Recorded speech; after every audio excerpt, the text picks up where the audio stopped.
I was given this parts washer a while back, and I really haven't had time to clean it up and put it in use again. But I do have some tractor parts that need cleaned up. They're pretty greasy, and I think now would be a great time to put this little parts washer back in service. Now, I'm fairly certain that these parts washers are all pretty much stamped out in the same Chinese factory overseas. If not, they at least have the same molds, because every one of these that I have seen, whether it's from Harbor Freight, Northern Tool, AutoZone, Advanced Auto, pretty much they all look exactly the same and they all have the same parts inside. This one's from Northern Tool, and you can see that it also has a plastic pump inside very similar to the Harbor Freight ones from this era. Now, they've changed them a little bit today, at least the pump, the casing and everything else is exactly the same, but the pump's a little different model, and they may or may not hold up, specifically if you're using solvents or not. Now, quite honestly, you know these are designed to use the flammable solvents because the manufacturer wouldn't have put a fusible link here. And I wouldn't say it's a fusible link, but it's a meltable link. It's basically designed that if you were to get a fire inside this container, it would melt this particular link right here, and the lid would slam shut and hopefully snuff out the fire, preventing your garage from catching fire and your wife being mad at you forever. Now, on my workbench, I have a bunch of random oddities that I have collected over the course of a month or so in anticipation of this project. And I want to talk about a few things just so they make more sense and you're not scratching your head thinking, what is this crazy guy doing? That is a whirlpool heater, and they are normally kind of expensive. However, Menards had a sale where they were $169 with a $169 rebate. We shop at Menards all the time. We will use the rebate. So for us, it made sense. It's basically free, and we'll use the rebate on something else that we need for the house. I do have a different pump down here. These are extremely inexpensive. I will put a link down below of all the parts and pieces that I use in this build, just so you can find them. But the pump is not self-priming, so I bought a little primer valve that you'd normally use on a boat, and I think we can prime the pump with that, get this thing to take off. Once it's primed, you shouldn't really have to touch it ever again unless you change the fluid, and that's because they're going to put the pump at the same level that the bucket sits. And yes, we are going to use a bucket. And the reason we're going to use a bucket is I want all of the fluid to go back down into the bucket when I'm done. And that way the lid and everything is nice and dry inside. It is a water-based. It's non-corrosive, but it's still water-based. So I don't want all of this fluid just laying in the bottom of this metal tank all the time in fear that it might cause some of the parts and pieces to corrode. So when we're done, we want all the fluid to go back into the bucket where we'll store it until we have the next part that we want to use. We're going to have to replace the drain because the existing drain on a unit isn't going to be big enough to return the fluid quick enough. And speaking of fluid, we are also going to filter the fluid with a water filter. Now, I'm using a water filter because this is water-based. You wouldn't want to use a water filter if you were using some other type of fluid, such as a regular solvent base. I'm also going to put the filter before the pump because I want the pump not to be destroyed by bad debris that gets sucked into the tank and the solvent and back down through the bucket. If that makes any sense at all, we're trying to preserve the pump. Now, I do see a lot of people modify these things on YouTube, and they always add the filter after the pump, which in my mind makes no sense because now you're dragging all the nasty debris through the pump and then you're filtering it out. I suppose they're keeping the fluid clean, but they are putting their pump at a little bit of a risk. So in our case, filter before the pump. The pump I've chosen to use is designed for a hot water circulation system, and I've chosen that for a couple of reasons.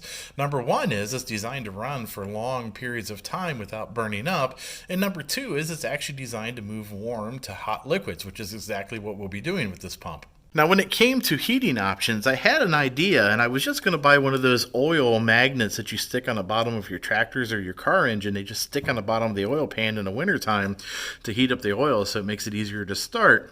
You can buy those pretty inexpensive, and I'm sure they would just stick right to the bottom of this, which would be great if I was leaving the fluid in the bottom of this parts washer, but I'm not. I'm letting it all drain back down into this bucket. So the option that I thought of was just using this whirlpool heater. And there's a couple bonuses that happened, and I didn't even realize it when I opened this thing up and found out how it worked. Number one is it's safe. It's designed for you to sit in a tub of water, and you're not going to get electrocuted and die. I really don't want to die, so it seemed like a great option.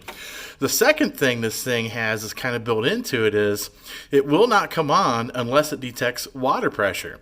Now I've kind of got it choked off a little bit at the top. It goes down to a 3/8, and that pump doesn't put out a lot of pressure, but it is enough to turn this unit on. And once the pump stops, were it to fail or I accidentally turned it off and the heater was still on, the heater just shuts itself off because it's designed not to burn itself up. So it's a pretty cool feature.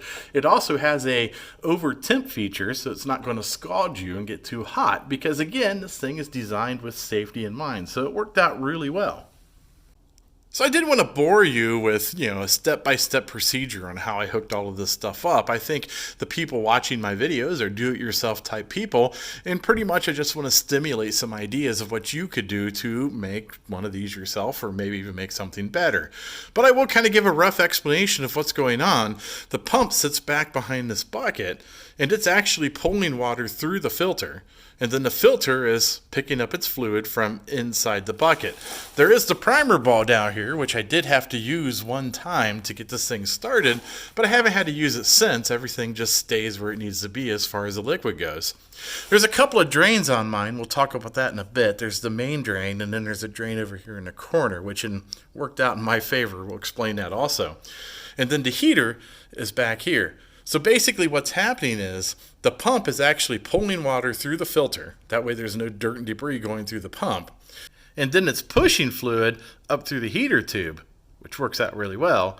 And then exiting the heater tube, that's what goes out and up and into the tank itself. Now I added an outlet on mine where I could plug the pump in and I could plug the heater, and then on the front I have a set of switches, and that way I could control the heat and the pump independently. There might be a time where I just want to use the pump and I don't really care if the fluid is heated or not. The heat is nice because it helps break up dirt and grease, but I might be washing something that really isn't greasy. It's just dirty and I don't need the heat. Now there's a few drains in mine, and there's a reason for that. I installed this bigger sink drain. It's just a regular sink drain you can buy in a hardware store, drill a bigger hole, pop it in and tighten it up, and you're good to go. But I left the original drain over here.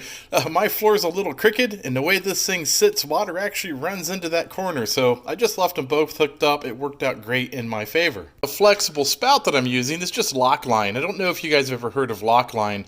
They're kind of the king at the flexible stuff. Their pieces of plastics that flex are very well made. The plastic is very good, and they are watertight once you snap them together. I will suggest, though, if this is the route you go, make sure you buy the tool that snaps them together and pulls them apart, because I myself can hardly pull them apart, and without the tool it just makes it pretty easy to put all these pieces together. I did bring the line through the original hole where the original pump had set. I just put a piece of plastic behind there and drilled a hole kind of at an angle so the hose would fit in there. I found a piece of scrap aluminum and just kind of made a bracket to hold an air compressor fitting. That way it's a quick release type scenario. So if you want to change utensils, you can just pop it off, grab a new line, plug it back in, and you basically have a different attachment that you can use without much effort.